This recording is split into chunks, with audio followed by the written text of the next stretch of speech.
सुनहरे सूरज की किरणें पहाड़ों के पीछे से झांक रही थीं। गांव के शांत माहौल में हल्की ठंडी हवा बह रही थी। इसी गांव में रहता था एक लड़का, अर्जुन। उसके पिता एक छोटे किसान थे, जिनकी आमदनी इतनी कम थी कि घर का खर्च चलाना मुश्किल होता था। अर्जुन बचपन से ही बहुत जिज्ञासु और मेहनती था, लेकिन गांव के लोग अक्सर उसका मजाक उड़ाते और कहते, गरीब का बेटा गरीब ही रहेगा। लेकिन अर्जुन के सपने उससे बड़े थे। वह सिर्फ अपने हालात से नहीं, बल्कि पूरे गांव की गरीबी को मिटाना चाहता था। पर सवाल था, कैसे?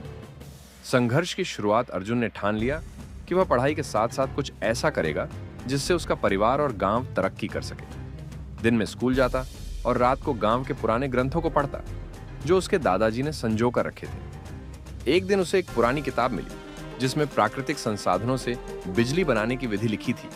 गांव में बिजली नहीं थी और सूरज ढलते ही पूरा गांव अंधेरे में डूब जाता था। उसने फैसला किया कि वह गांव के लिए बिजली बनाएगा, लेकिन यह इतना आसान नहीं था।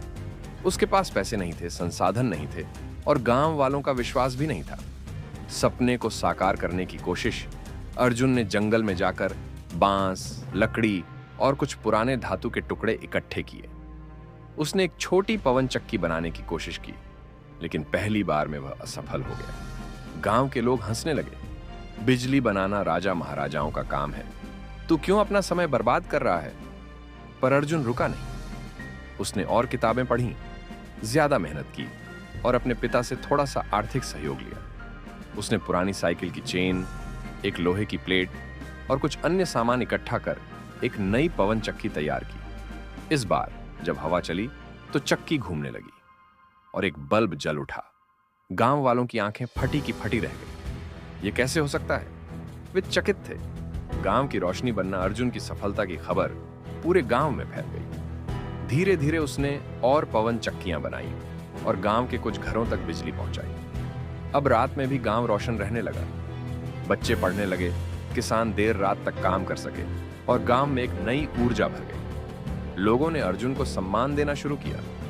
जो लोग कभी उस पर हंसते थे, वे अब उसकी तारीफ कर रहे थे। स्थानीय अधिकारी आए और सरकार ने अर्जुन की मदद के लिए फंड जारी किया। कुछ ही वर्षों में अर्जुन ने अपने गांव को पूरी तरह से आत्मनिर्भर बना दिया। उसने गांव में एक स्कूल खोला ताकि कोई बच्चा अनपढ़ न रहे। उसकी पवन चक्की परियोजना को राष्ट्रीय पुरस्कार भी मिला। प्रेरणा का संदेश अर्जुन की कहानी हमें सिखाती है कि हिम्मत, मेहनत और विश्वास से कोई भी असंभव को संभव बना सकता है। अगर हम अपने सपनों के लिए पूरी शिद्दत से मेहनत करें तो दुनिया की कोई ताकत हमें रोक नहीं सकती। अब सवाल यह है, क्या आप भी अपने सपनों को पूरा करने के लिए पहला कदम उठाने के लिए तैयार हैं?